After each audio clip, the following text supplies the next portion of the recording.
Une expo 5 minutes. Bienvenue dans Une expo 5 minutes. Aujourd'hui, je vous présente l'exposition Munch, un poème de vie, d'amour et de mort, actuellement à Orsay jusqu'au 22 janvier 2022. Munch, c'est un des plus célèbres peintres norvégiens. Il a fait partie du mouvement expressionniste et tout le monde connaît son œuvre emblématique qui s'intitule Le Cri. Malheureusement, le reste est extrêmement méconnu du grand public. Cette exposition fait donc le pari de nous faire découvrir 60 ans de carrière du peintre, dont l'ensemble de sa grande œuvre s'intitule Frise de la vie et qui nous parle des angoisses métaphysiques de l'artiste, de son rapport à la vie, l'amour et la mort. Munch, c'est avant tout un peintre de l'angoisse et aussi un obsessionnel qui retravaille plusieurs fois les mêmes thématiques. Le Cri, vous avez 5 versions. Dans l'exposition, vous avez Jeune fille sur un pont, vous avez plusieurs versions également, et vous avez cette superbe œuvre qui s'intitule Le baiser, qu'il a fait, refait, re-refait aussi un certain nombre de fois. Œuvre qui d'ailleurs a fait scandale à l'époque. Vous imaginez bien des gens qui s'embrassent. Oh mon Dieu, peut-être ne sont-ils pas mariés? C'est obscène. L'exposition démarre avec ce magnifique autoportrait en dandy, dont la touche est à la fois extrêmement chatoyante, mais aussi annonciatrice de son angoisse face à la condition humaine. On continue ensuite avec des œuvres porteuses de cette angoisse, notamment avec ce magnifique tableau intitulé Puberté, où ce passage extrêmement difficile et particulier de nos vies est superbement représenté. Ici, on voit derrière cette figure principale, cette figure noire, derrière ce personnage, qui a presque l'air en fait d'être la figure finalement principale de l'œuvre et qui représente en fait toute cette période d'angoisse et de trouble que l'on vit lorsque nos corps et notre univers tout entier nous échappent.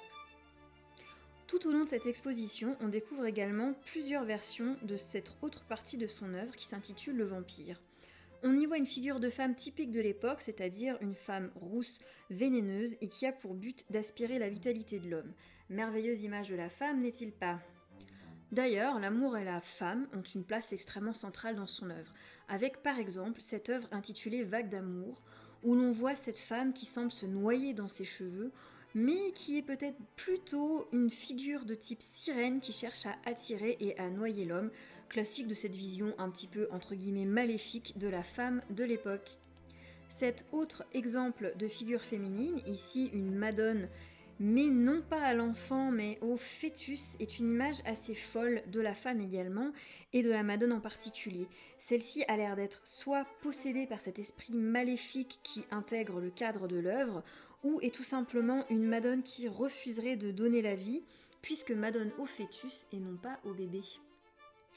On continue avec cette splendide femme rousse, toujours cet archétype féminin très fin du 19e, cette femme vampire toujours là pour perdre l'homme, avec ses seins tentateurs offerts et cette chevelure absolument indomptable et magnifique, mais surtout accompagnée de son regard très distant, désabusé, noir et peut-être quelque part méprisant.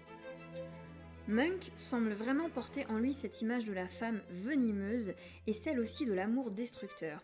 Et pour cause, il semble avoir eu un parcours amoureux assez, dirons-nous, torturé. Je vous laisse un lien dans la barre d'infos pour que vous puissiez en lire plus à ce sujet. L'œuvre suivante d'ailleurs ne dément pas la chose, puisque malgré ses couleurs absolument vibrantes et assez chatoyantes, elles ne peuvent pour autant gommer la violence du thème.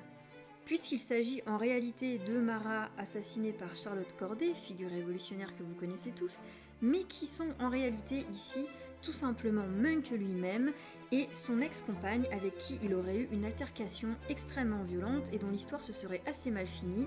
Il en serait d'ailleurs ressorti avec une phalange en moins.